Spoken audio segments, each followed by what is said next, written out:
Good evening, everyone. Welcome to Njenje Media TV. Our conversation this evening is titled, "Is the Southeast Still the Most Secured Part of Nigeria?" My guest to have this conversation this evening is Kalu Onuma. For many of you who do not know, Mr. Onuma is the Administrative Executive in the Igbo Lagos and also the DG Center for Igbo Strategic Studies. Mr. Onuma, you're welcome. Thank you for having me, Mazi Tochukwu. Okay, so let's kick the ball rolling. Here we are. In the last couple of weeks, we have seen a region being described as the most secured region in Nigeria, comparatively to the Northeast and Northwest, and in recent time, the Southwest and the Niger Delta region. But in recent times, we have seen suddenly moving from unknown gunmen to seeing correctional centers, police stations being bombed. Now, Mr. Onuma, can you tell me, do you still hold that view that the Southeast is still the most secured region in Nigeria as it is? Well, thank you. And good evening, Nigerians, and good evening, the rest of the world, wherever you're listening. Good evening, good morning, and good afternoon. I would like to start by saying that it is highly improbable and very unjust to the millions of Nigerians and their families that have lost their lives or been hurt and harmed in one way or the other, to compare yourself with failure and compare yourself with a place that is quite below you.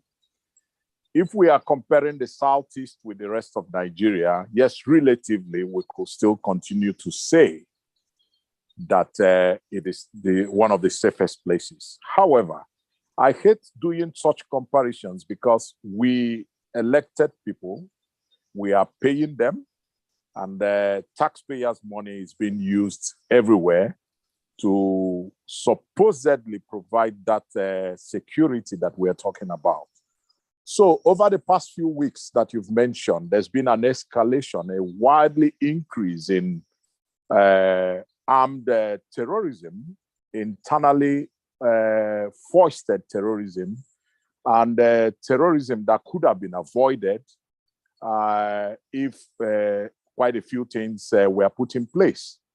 So if you now look at the Southeast, probably compared with only the Southwest, you would say that Southeast is relatively safe. But it doesn't give me a lot of comfort, and I don't think it gives a lot of people comfort in the Southeast either, to compare itself with regions that have completely collapsed and continue to be a part of a system and a security mechanism and an architecture that desires and demands and requests for something a bit more drastic to be done. So all in all, Southeast, compared to other parts of Nigeria, is safe, but on the whole, security demands a bit much more than what we are having today. Thank you.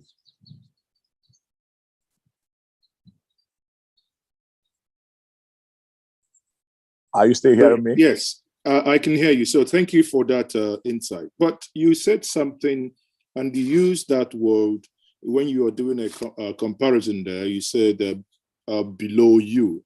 Are you saying that the two regions up north are below the Southeast? I mean, why do you make such comparison?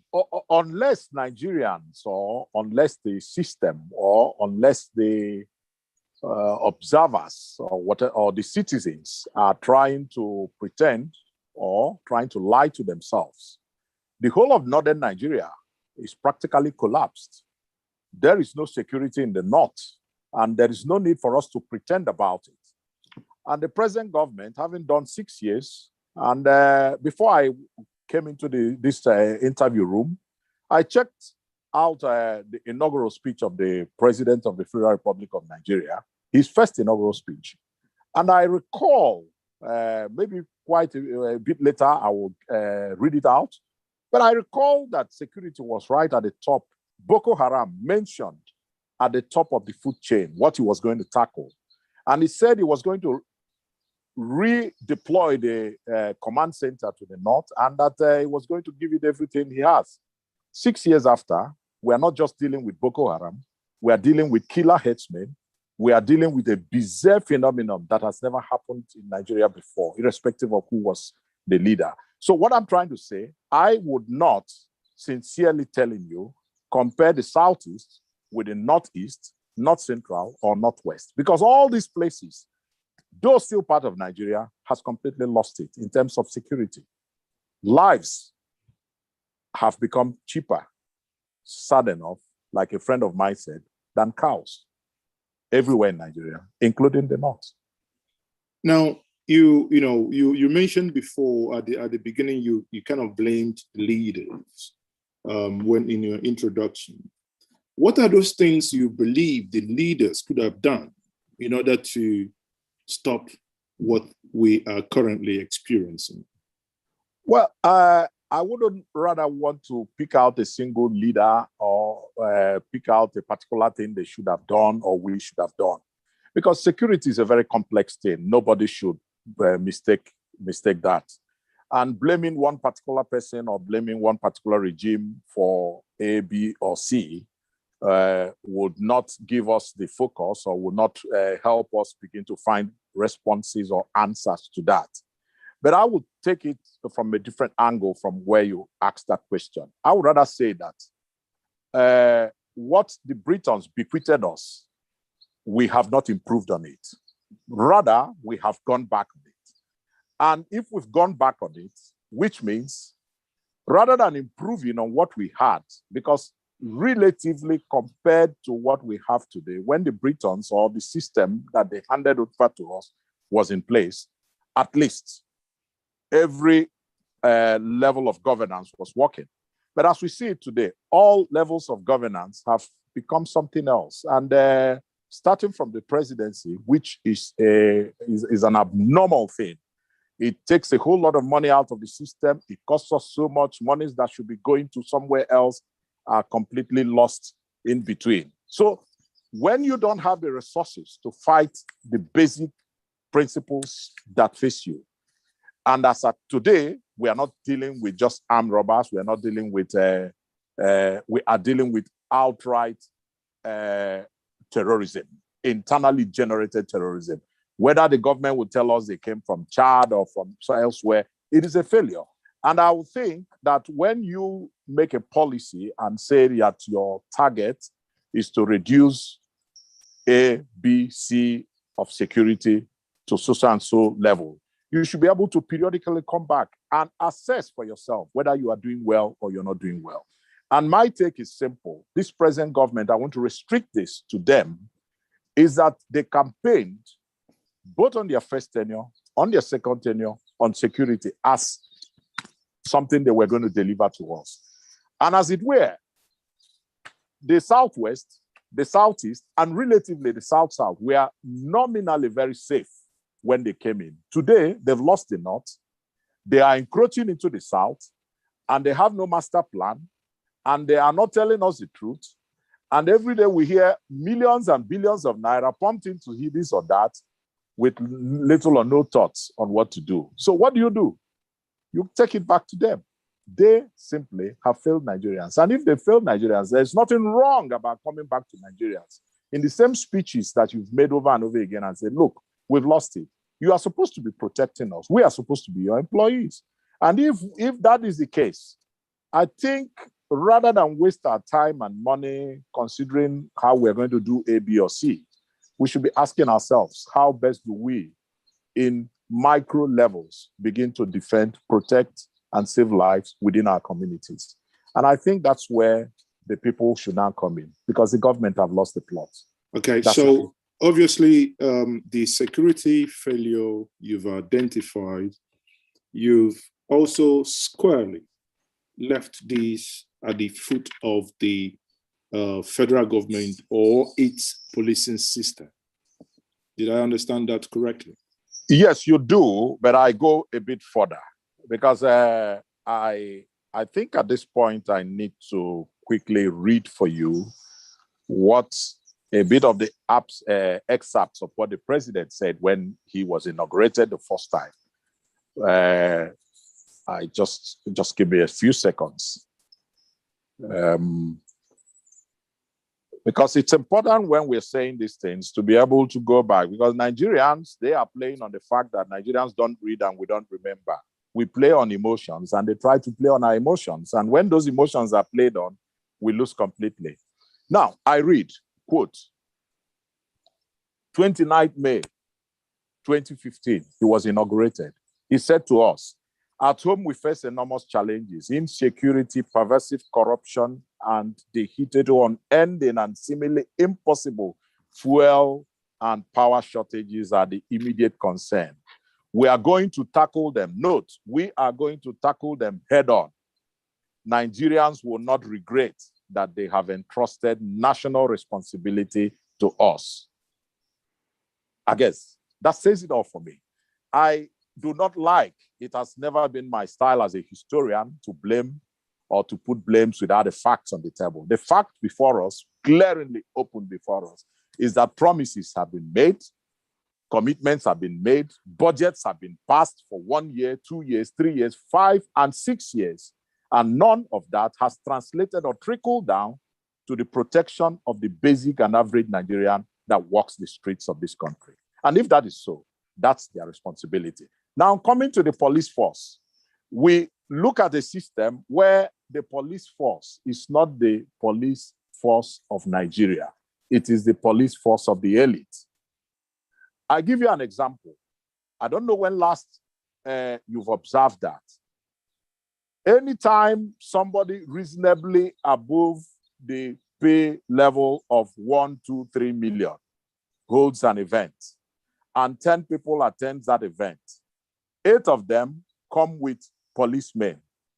Out of that 8, 5 of them come with an extra vehicle loaded with mobile policemen. All this happening within a square meter of not up to 100.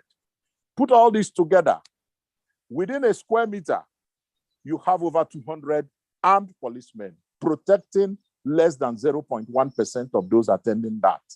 The rest of the communities, the rest of the state, the rest of the country are denied their rights and the things that they are paying their taxes for. It just means the police have become politicized.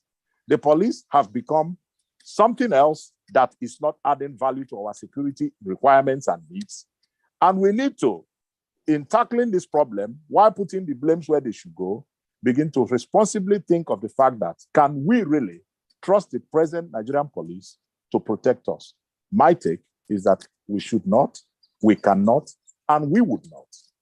Now, without jumping ahead of you as to what your proposition will be, but if I just oppose that to the current reality where you have seen in the Southeast, where we now have a security outfit that is in the offing, just opposing that, and probably it might be, again, without jumping, it sounds at something you might be looking at something to be promoted, but isn't such the failure of that system that we talked about at the beginning? Because the system has failed, that's why people are now even conceiving the idea and even thinking about protecting themselves. Okay. First and foremost, everything about Nigeria has gone from being taken serious to macabre, funny, and then inconsequential. There is no way in this world that you can run a country as enormous, as complex, as diverse as Nigeria from one single center. It is even a mistake that every single thing, for example, oil is mined in the Niger Delta, and you go to Abuja and install the headquarters of NNPC.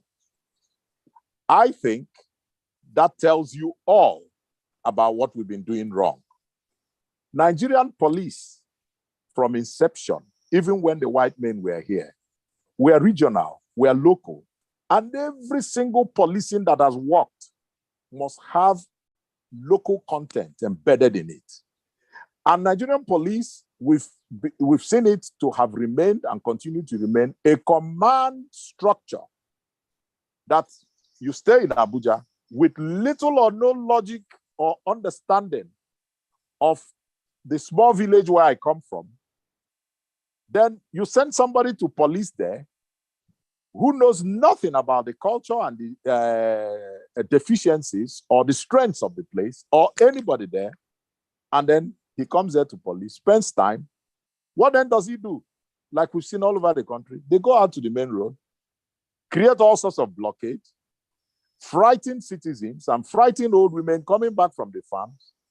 And then at the end of the day, reports come out from the same little village that they've come to police with under 1,000 people living there, that one heinous crime has been committed there or the other, or in neighboring villages, and the police did nothing. So what does it tell us? It just tells us that in going forward, we should not pretend that this system of policing is working. It is not working. People are not feeling it. Nigerians are terrified, absolutely terrified of their police. But police should be your friend. And when you say police is your friend in Nigeria, they look at you as if you're coming from Mars or you don't belong here. So it just means that the best form of security that people can really rely on without diminishing whatever ego of the Federal Republic of Nigeria is to take people back and make them belong and be part of policing wherever their communities are. It's easier, it's cheaper, it's faster, and it's quicker to apprehend whatever policeman that is. How the system will work, a lot of works have been done on that. Very beautiful works. It is at the implementation level that Nigeria should begin to consider. But that confirms, my earlier assertion now. It means we have a failed system. Now, yes, we do. My question again to you is, do you consider this regional approach sometimes, because, say, for instance, you have a regional organization, people have been saying, the one that we know that is, the most recent one is the Amotekun, for instance, where everyone knows, you read in the papers, Amotekun requires ammunition, and the federal government says, no, we are not going to license you such ammunition. Now, some people will now say it becomes important.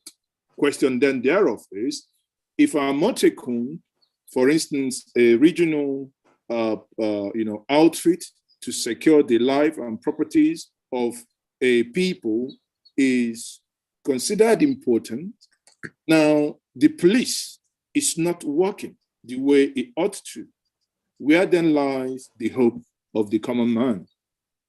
Well, I think, let me put it this way, Amotekun and most recently Ebubago,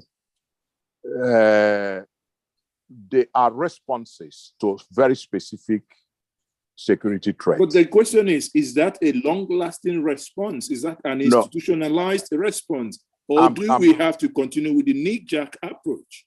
I'm coming to, I guess I'm coming to that. I said both Amotekun and Ebubago are quick responses to a very particular and peculiar security challenge. The long-term solution to our security needs in Nigeria is to legislate and is to create local, regional, state, whatever you decide to call it, policing. Abuja can remain, and the federal police can remain doing what they do at the federal level, but the local policing must be domiciled with where it is located. I think that's the future, and that's what I have been writing about, what I've been proposing, and what I think in the long run, both Amatekun and the Bubago will evolve into.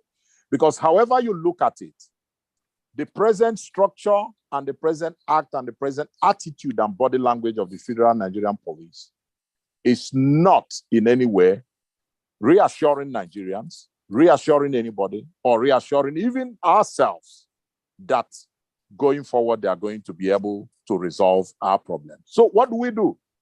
We create a local backup that should be institutionalized, legislated, and becoming law. And the powers that be, we call the governors of each state the executive powers, but they lack those things because the police force, no matter who is, whether a constable reports to Abuja, it doesn't report to the state governor. And my take is that is wrong. The state governors should be on top of security matters in their state. And going forward, the state governors should bring in stakeholders across board, citizens, knowing what each peculiar needs are, and then we resolve it. Why we are discussing security for the past few weeks, it's been everywhere, is because of the increase in the terrorist acts that is across the country. But the security that I am looking at goes far beyond the immediate terrorist acts that is being executed against the people. This is dangerous. These are trends that we need to check. But there are other peculiar security issues that should be embedded in whatever legislation that is going to be passed. Reactions of Amatekun, reactions of Bago are to as a stopgap to what is going on, to put a stop to all these headsmen attack, all these attacks on communities. That having been solved, how do you solve the other bigger security issues which faces the Southeast or other regions? That's what we should be looking at. So, I think part of what, a people should be doing is maybe have like a think tank or a group of people that should actually be looking at things strategically. Now, looking at, putting on your strategic mind here, what is the future of these, palliative security out? Let me use that word, because I couldn't phantom that they will remain permanent. Eventually there must be something. Let's say if we eventually have something like a state police where they could easily be merged or, be part of. So where do you see the future of these palliative measures being done by various regions now? Well, I would respond by saying that I think the future is state police, and I think all these stopgaps, all these creations, like I said, they are immediate responses, communal outcry to the headsmen attacks. However, in the long run, with what we've seen in the public spaces, that what have been said, what has been written about them, there's still a whole lot of work to be done. And at the end, where it will lead us to is that they are going to be merged, they are going to be folded into a state police architecture, security architecture that would in the long run take over and start doing exact legal work that we expect them to be doing. Anything short of that will still be pandering to the present system. And I don't see us continuing in that trajectory because it's going to fail. What we have today has failed. What we are going to do to actually resolve these problems is outside the statements made, for example, recently by the Southeast governors. Don't forget that what has been released is not even a policy paper. It is a communique coming out of a meeting. So, which means there is still some work to be done. There is still some work going on. And by the end of it, from that communique, even though the communique could have been, more could have been said, but less the better. No matter how bad that document is, I think a whole lot of work is still going on. I am aware that some work is still going on. And I believe at the end of the day, whatever legislature that is coming is not going to be entrenching a Bubago as a response to our security needs. A Bubago is just a step towards legislating, putting together a solid security architecture that will not just take care of the influx of the headsmen and the attack, but will look at other aspects of security nobody's talking about. People are Okay. suffering about it. So let me now, let's bring this conversation home to the Southeast. What's your view on the recently formed Ebubago? Well, my view is it is not a perfect document that ushered it in. I think we should welcome it. It's coming a bit late. And it is the whole document, if you read through it, is a response to a particular security need, like I have been happening. It does not take care of all the security challenges that the Southeast faces, both as communities or states or as a whole. So I welcome it. And I think before people rush to talk it down or say it is not enough, or say it is coming late, or it is copying, at least it is a response. We can only build on it. Security is all about me and you. As we are talking virtually now, from your side of the world, where you're talking to me, and my side of the world, trust me, if you hear a gunshot by your gate or by my gate, this conversation ends. Because the first thing I do is to hide somewhere. So if there is somebody who has come out to say to me, if you hear that gunshot, there will be somebody standing there to take care of it. I think first and foremost, before I ask whether the person is qualified, whether the person said it right, I should be able to say thank you. So I think what the governors or what those who attended that security summit in Owerri has done is to issue a statement to respond to the needs that they face or the issues that they discussed. Going forward, we need to see further thinking into that. We need to see further effort. We need to understand what is it that you're putting in place. And if those things are not enough, it is only obliging of us as citizens, because we are the ones supposedly going to be protected, to add our voice to it, to add our needs to it, and to give support where support is needed. Criticize where criticism is needed, and say, no, this one would not work, this will work. That's my view. So do you think more, without probably going into, deeper details here, more could have been done in terms of getting the population to buy into the idea, bearing in mind the type of, quote unquote, resentment that one has seen by some quarters within the society? Well, Tochukwu, the truth of the matter is that no matter how perfect that document comes out, there would always be people that will see holes in it. However, I started by saying it was not a perfect document. And I said, I repeat, that document is tagged communique that came out of a security summit.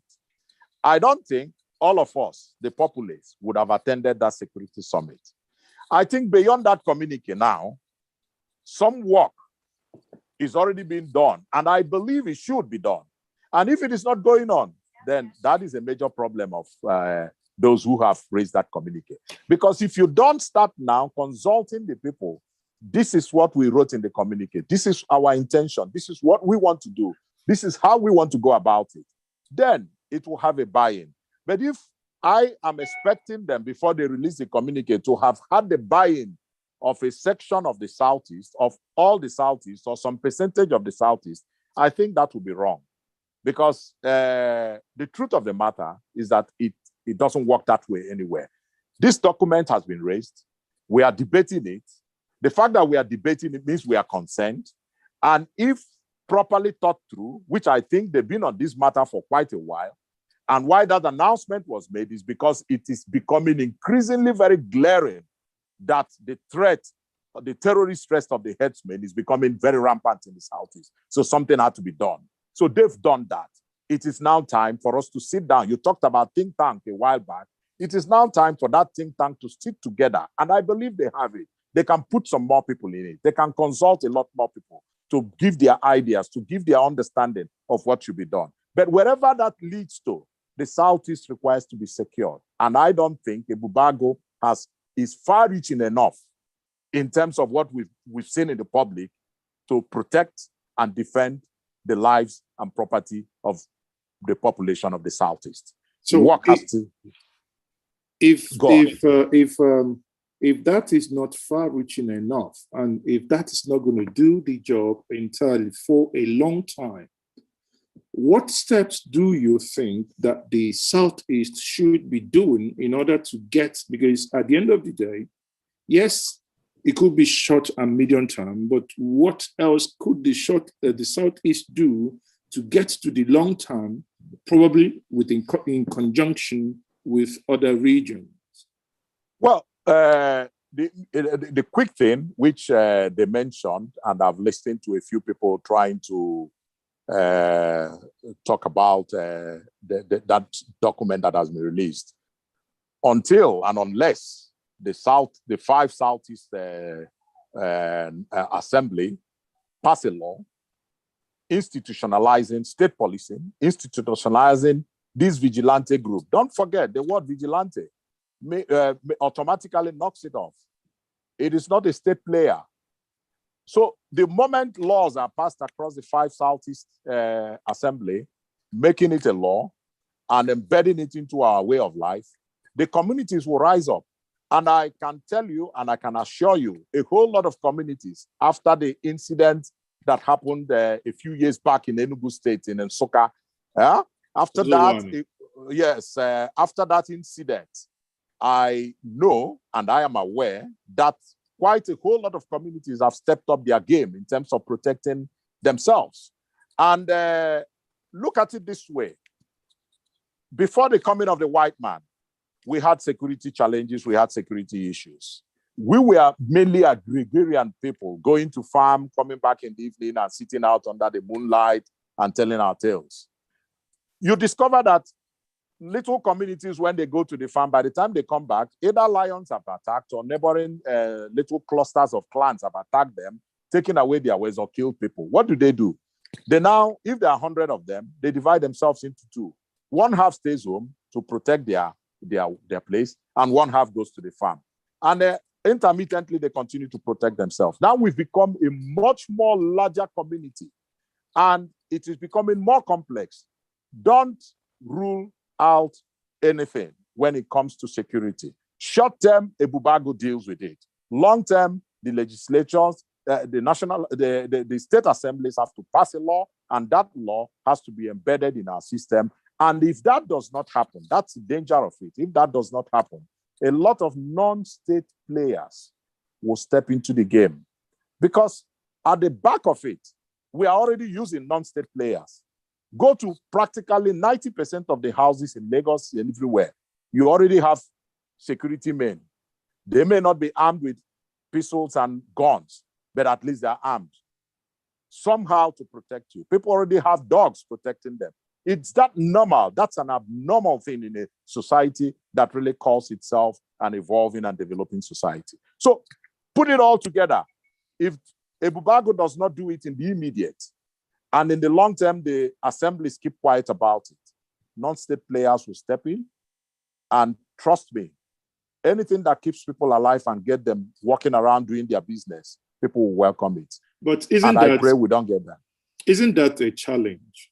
If non-state actors, unlicensed, unregulated, comes in, puts, offers services that many worry that if that is allowed to happen, it might lead into factions where we might end up like having, issues like warlords being, or rather governing spaces. Well, as long as the present political arrangement continues to favor 1% of our community and 1% of the population of Nigeria, we are slowly and quietly stepping closer to having warlords take over. I'll tell you why. From 2000, when we stepped into this present democratic era that we came in, we started having retired army generals, retired policemen, creating and getting licenses for security outfits. And these security men and security outfits are armed and equipped to the tooth. And if you can pay, they provide you security and backup. Now, tickle your mind a little bit and take a step forward.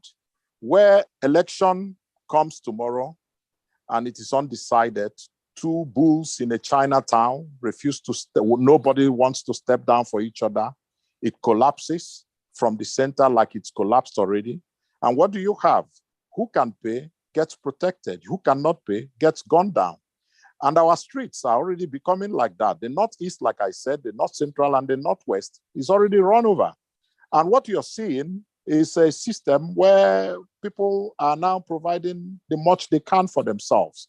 So it's not even a frightening thing. It is only frightening in the sense that if we are thinking that it's not going to happen, it's already happening. So, but it's not collapsed yet. But the signs are there that it could. So my suggestion, my quick take for the Southeast is that we begin to internally understand that the center is not holding anymore. Abuja is completely in a confusion. They are not even in control of what's going on there anymore. And at the moment we begin to put laws in place, we are going to now be saying anything you do, look at the law. It's been passed in Abia. It's been passed in Enugu. It's been passed in Imo. It's been passed in Ebonyi. And it's been passed in Anambra State. And if we do that and secure that area, we start talking to the South-South, at least the immediate neighbors that we share boundaries with. And then we extend it to Benue State, we share common boundaries with them. Because the truth of the matter is that these things spill over. These things spill over. And if we don't do anything, like I keep saying, non-state actors, like you call them, I call them players, because this is not a film. They are really playing seriously, and they are killing, and they are frightening people, and they are causing a lot of mayhem. And these are areas that we've not looked at. And if we don't look at it, then it's going to get worse. It's really going to get worse. Okay, so we will be rounding up shortly. So, but before I do, let me, you keep going back to the state assemblies. Now, what, when you say that, and I keep asking myself, why haven't they done the needful since these incidents and everything happening, everyone shouting, open grazing, vigilante, why is it that they kept so, they kept quiet up till now? My answer is I don't know, but can you get a guess? Well, I can tell you that guessing why it's not going to help us, but I keep going back to them because they are, however you look at it, they are the constituted authority that should make laws which will become binding on all of us.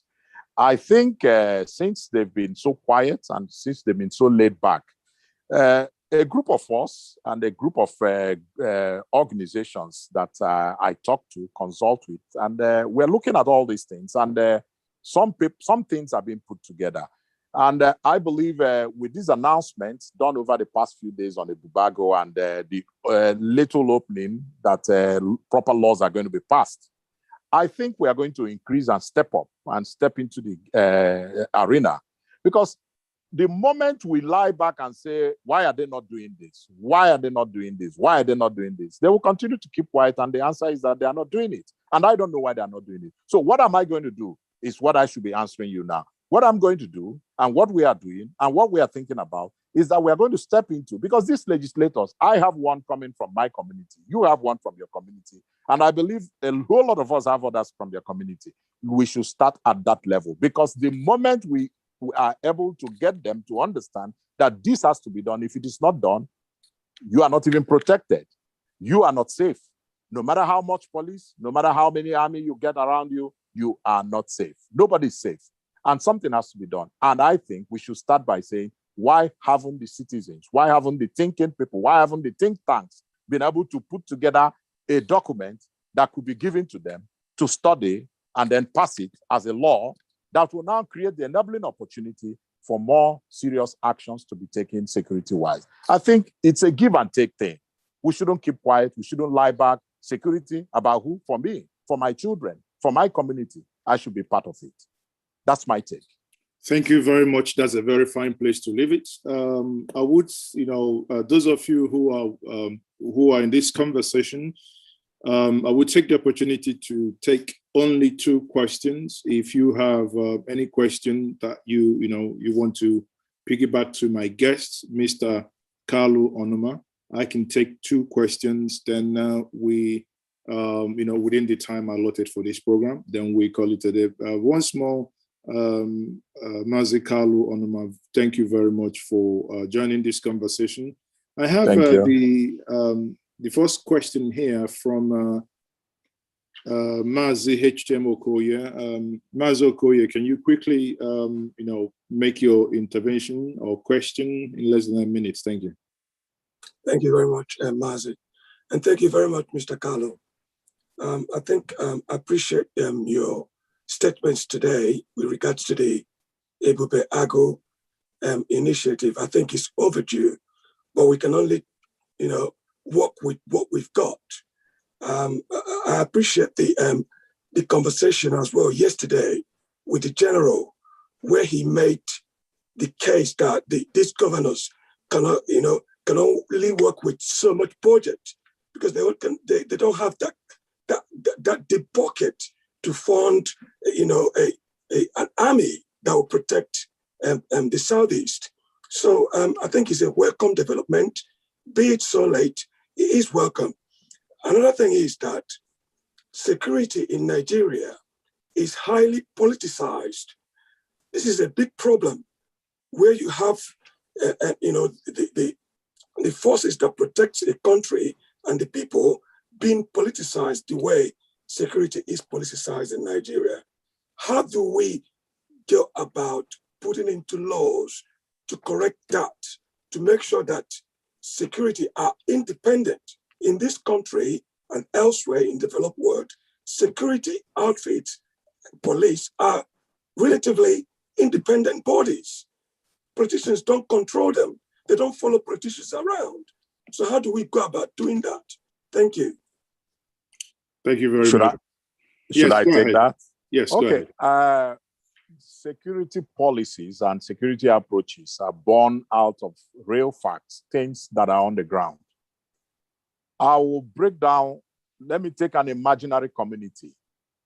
In one street, their biggest security threat are door-to-door armed robbers that usually hit in the night or in the dead of the night. Then you go 3-4 blocks down the road. It's a busy market area. Their biggest security challenge are bag snatchers, pickpockets, and what have you. You go 5 blocks down the road, it has a different security challenge. For you to get a clear picture of how you approach that, you need to have a vision put together that will consider all these 3 or more different security challenges. But what we've been doing in Nigeria, like you rightly pointed out, is to take one bullet fits all. You are fighting Boko Haram. You sit in Abuja, make statements, say you've sent 200 and 300 so and so to go there and fight it. And it becomes a policy. And then you have young men and women who feel they've been cheated and badly treated in a system and in a country that they belong to, who come out quietly to protest. You use the same policy you are using to fight Boko Haram to come and fight them in the streets of Nigeria. That's very dangerous, which means we don't even have any cohesive and coherent policy of protecting the citizens. You could come to a school and the basic need and the basic security problem they have is rape. Students getting raped constantly. It could be an internal problem. What do? The state governor sits in the government house. Nobody visits the school. Nobody talks to the students. Nobody thinks about how these people are traumatically feeling. And then you send in 200 armed mobile police force to come and do what? Catch 2 or 3 rapists. That's dangerous. That's politics. What are you showing off? You are showing your failure. So what am I proposing and what am I suggesting? I think we should finally wake up to the reality and to the fact that the cohesive, unitary policing of Nigeria has failed. If it works in Sokoto, it's not going to work in Akwa Ibom. If it works in Maiduguri, it's not going to work in Onitsha. You have to develop, design unique security responses to all these places. And they can only be done locally. They can't be done from the center. It is the government that is closer to those areas, that understand the policies, that understand the pains, that understand where the shoe pinches, that will design a response based on the budget available to them. Because at the end of the day, all this has to be funded. You don't create a security project for Igbo land or for the Southeast and expect Abuja to fund it. Abuja will not fund it. That's why I said in my response, in the closing response, when I said, it is our responsibility as citizens to step in, to now begin to remind the legislators that they need to pass that law. It is equally our responsibility as citizens to fund those responses when they now come in place. The governors can't fund it. That's the truth of the matter. They don't have the money. Don't ask me where is the money. Whether it's stolen. Yeah, but many argue, the last statement you just made now, yes, very well understood. Yet many argue that we do have security votes being given to them. So isn't that what is ultimately to be used for? Yes, security votes, we know today, security votes are not accounted for, they are not audited, you are not asked questions about it. The first and foremost, the first thing we should do, centrally, that should be removed completely. No governor should receive any security vote. He should go into whatever thing that is allocated to the state. Let the states, through their legislatures and assemblies, begin to decide what goes where.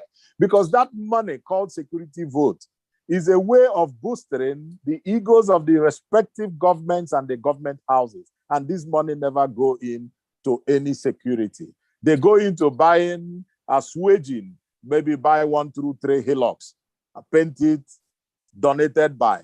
I don't really need to know who donated what. If the army or the soldiers or the vigilantes require vehicles to go and apprehend somebody, they should get it. And we should not just rely. What I'm just trying to say, apart from whatever security vote they get, no matter what they get, it's not enough. Check anywhere in the world, security budgets are always the biggest. It's always the biggest. And we have not even started scratching the surface of how these issues have to be resolved. We are not talking intelligence. We are not talking citizens cooperation. We are not talking community effort. All these things have not been discussed. Sorry enough, this short time is not enough, and I cannot exhaust it alone. There are so many other people there who've got brilliant ideas on what to do. And the moment they begin to step up, things will begin to change. Politics has ruined our security. That's the last question that came from Mazio Okoye. I think I don't know if I responded to your question. Thank you very much. You surely did. So in conclusion here, I'll come back to what you said previously. Your proposition state at the failure of policing, and you made a proposition on what you think and how that could be remedied. Now, the question is, do you think it's only at the security level? Is that not a structural issue that has to do more with the way the federation is structured as, isn't that something that has to do more with the way this federation is structured? Yes, I think I've mentioned it in passing, and I repeat, you don't extract oil in Niger Delta and cite the headquarters of NNPC in Abuja. What do I mean by that?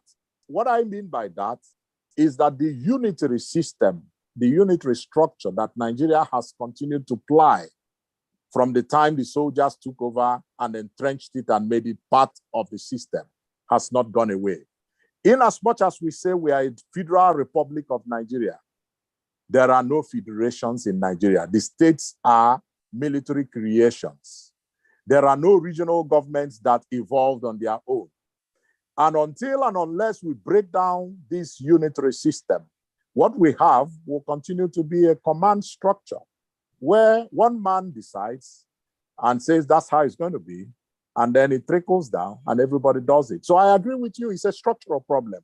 And the time allotted to us now is not enough to go into how we're going to deal with all those structures. But one thing I can say going forward is that every region, especially the Southeast, should begin to think post-Nigeria, because whether Nigeria is a failed state, there's no argument anymore about it. It's a failed state.